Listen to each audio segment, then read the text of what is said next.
I haven't seen you in a while. $200 for the on and off attendance.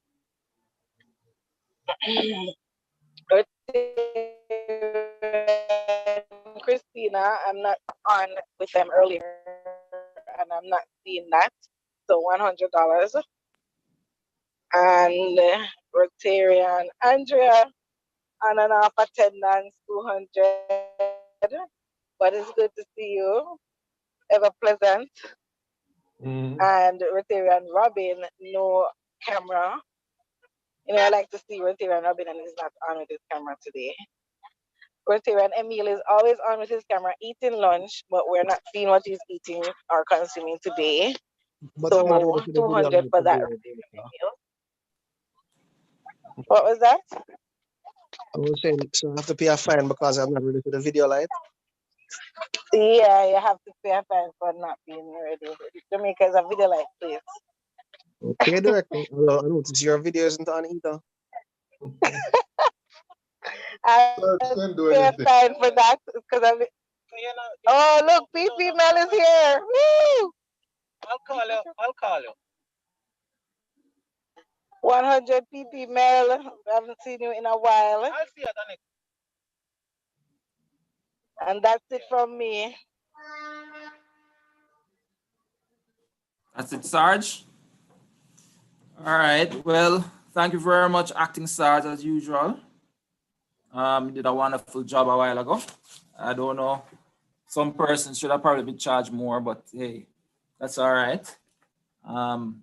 It's at your discretion. Well, you're the president. Then you can. Yeah, no, but all right. Where are we now? Let's get back on track. Okay. All right. Fellow Rotarians and guests, we have a very interesting guest speaker. I'm going to call on Director Carl to introduce our guest speaker. Director Carl, over to you.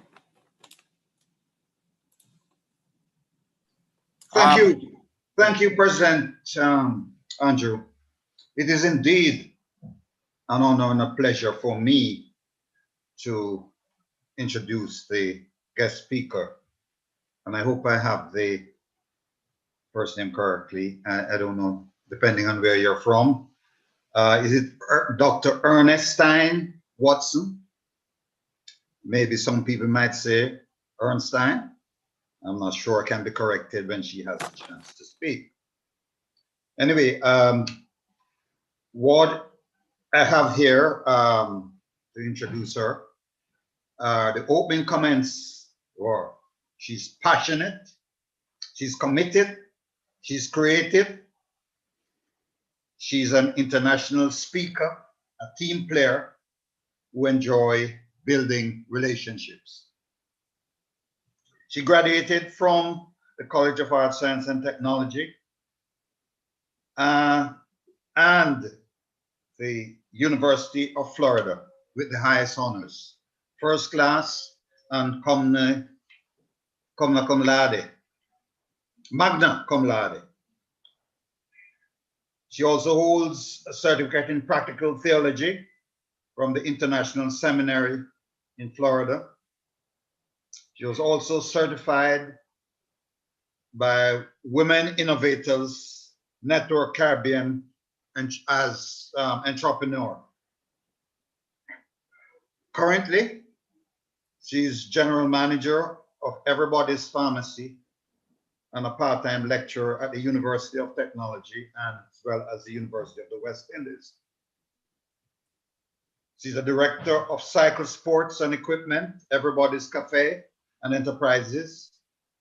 Her other professional involvement includes clinical preceptor, researcher, board member, and president of the Pharmaceutical Society of Jamaica, where she was president 2018 to 2020. She's on the advisory board of the University of Technology. She's a board member of the Pharmacy Council of Jamaica and the University Hospital of the West Indies.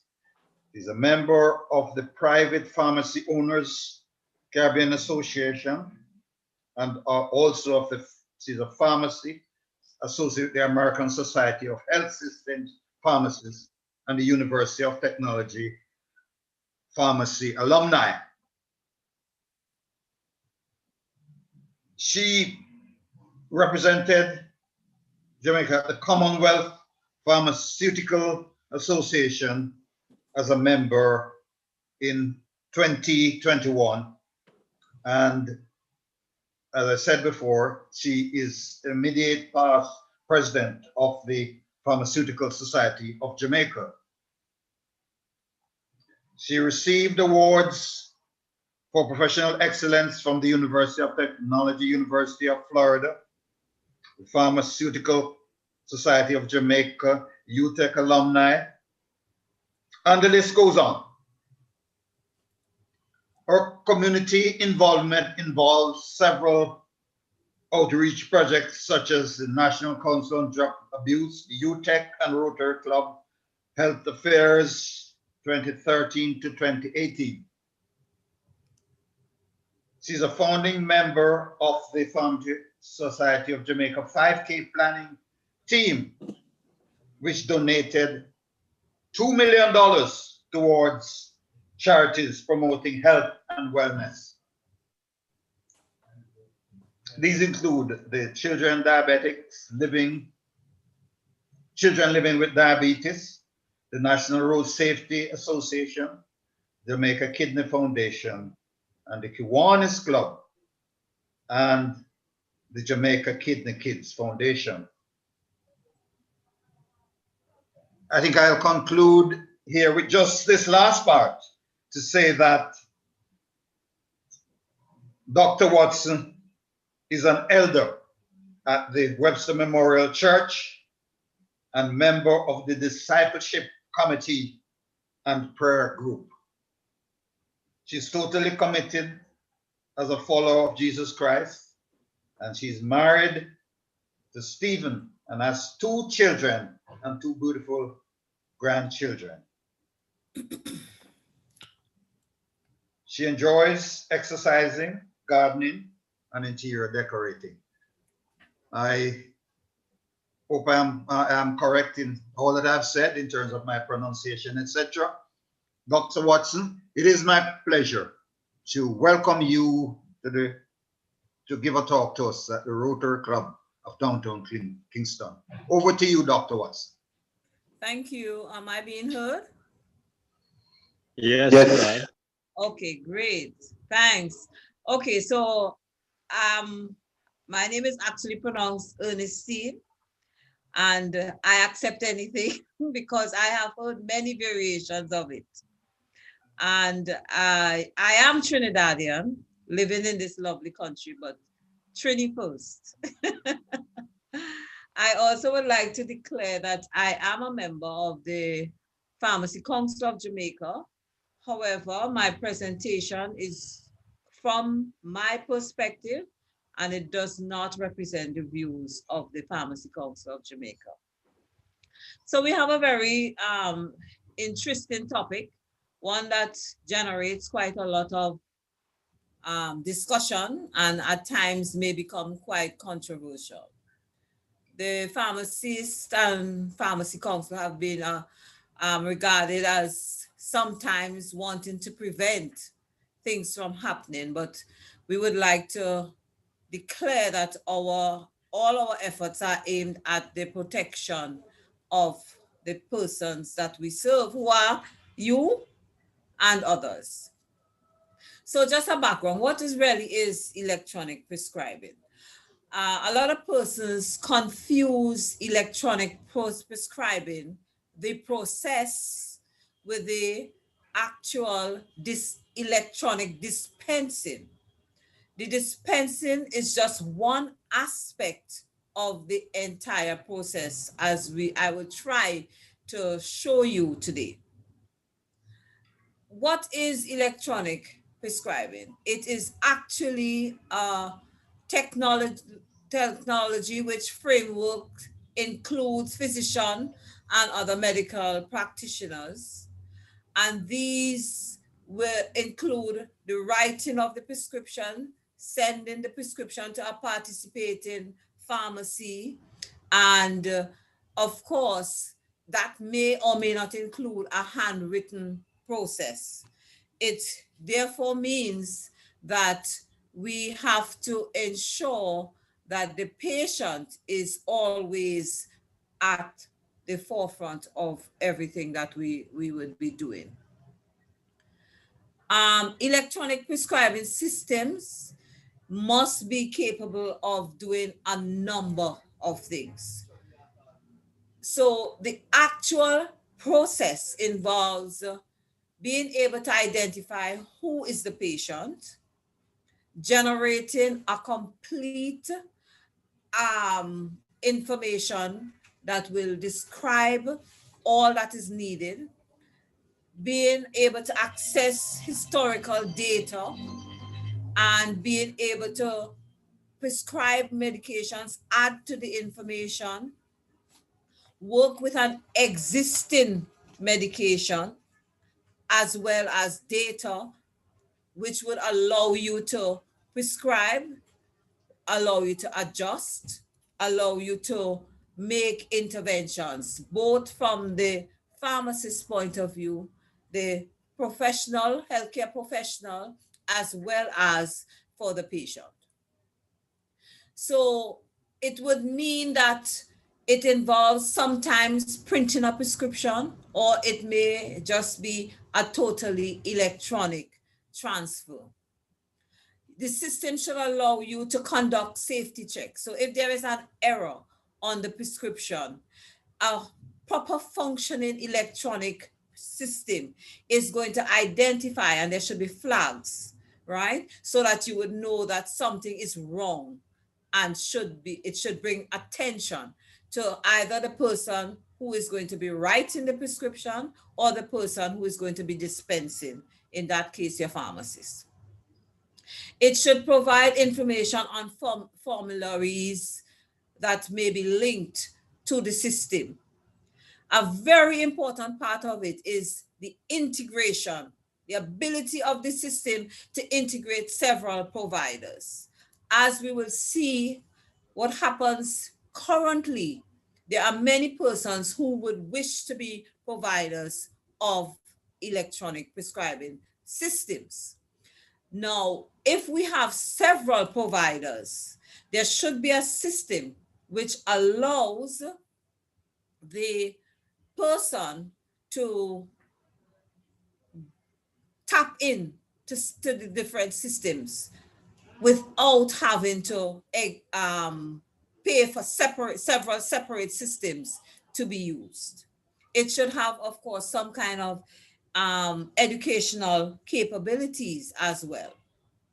So this diagram here really gives us a summary of what is happening in what we would call the perfect system.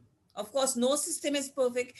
Even in countries, as we will see, where this has been practiced for many years, there is a constant renewal, and there's a constant need to bring things under control and to adjust to suit the needs as they come up.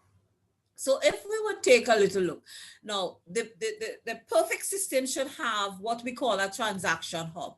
So this is where information is fed and information would be maintained. You have, of course, the prescriber. The prescriber is the one who is going to be able to feed information and is going to be able to extract information from that system. Of course, you have several insurance companies and other healthcare providers who will be either funding part payments for prescriptions. Some persons have multiple insurances. So it means, therefore, that all of the pharmacy benefit managers should be able to feed information and access specific information from the hub. And then the final And probably the part that affects us most would be the actual filling of the prescription. When that electronic prescription is sent out, what happens at this point? If the prescription is filled, part filled, or not filled at all, is that prescription original? Because we do have a lot of concerns with counterfeiting of prescriptions, persons trying to get illegal drugs illegally so they can duplicate, scan prescriptions. And the electronic system would not prevent that from happening. But what it does is that because you can have coding, encode these, it allows you to be able to stop where there is going to be an attempt to break into the system. So we all know that there are many benefits to e-prescribing. Reduction of medication errors. We don't have to, speaking from a pharmacist's point of view, we don't have to be trying to decipher what is the doctor's handwriting. There is an ability to reduce fraudulent prescriptions as well. If this system, which I just referred to, where you have to feed into a hub and extract information, once that information is extracted, anything that is done to that prescription would be recorded and held in that hub. So it therefore means if someone is trying to scan a prescription and replicate a prescription, like they do now, you get a prescription that is faxed to a pharmacy or WhatsApped, right? Now, the law requires that you would need to bring in the original. And a lot of persons say, but why? But there is a real reason for that. Because you can have a WhatsApp prescription, you can scan that, and you can go to 10 different pharmacies and fill that item. So unless you are able to have the original, the Pharmacy Council of Jamaica requires that the original would be held in order to send that. No, a proper functioning electronic system is going to prevent that, right? Reduction of errors in dispensing, facilitates quicker dispensing, accurate, error-free. So it means, therefore, especially with this COVID now, the big deal is that we have even the absence of the paper. It means that you do not have to touch a prescription, which is a likely source of contamination with the COVID. And in the times when we need persons to stay at home, reduce interaction, being electronic transferred prescription is a benefit. When it comes to monitoring prescribing patterns, medication consumptions, helping the patients, you can determine from a proper functioning electronic hub, how many times for the year is that patient filling that prescription. So it benefits the provider, the physician, it benefits the pharmacist, it benefits the patient. So there are some really great benefits to the e-prescribing. There are, of course, in everything, there are limitations.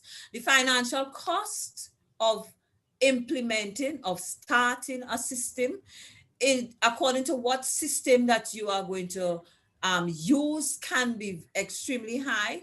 It's a high-end startup, and therefore it means that the smaller practices, whether it is the prescriber or the pharmacy, it's a cost to them. And then you have the whole factor of change management. What happens in a lot of jurisdiction where e-prescribing is already, some persons never accept that this code, you get a code to your phone and that is your prescription. Some persons will never accept that. They want to see the thing in their hand, okay? So they have to properly manage the change. And some persons think that if the doctor sends the prescription to a particular pharmacy, it may mean that the doctor wants you to go to that specific pharmacy only. Others would say that there is some collusion between the doctor and the pharmacy, etc. Hardware, software selection is also another area. Integrity of the data input, right? Who is going to be inputting that information? Just like how we have errors in handwriting, we can have errors in input. And of course, the big deal is the security and the privacy. When you send that prescription to a pharmacy, where is it going? Right? Who has access to that information? That is your private information, and that should be guarded under the Data Protection Act. That there is recourse. However, we still have to consider that if the electronic system is not standardized and regularized, we can have a lot of issues coming out of the data protection. For some patients, as I mentioned before, they may not want the electronic system, so we can have loss of those patients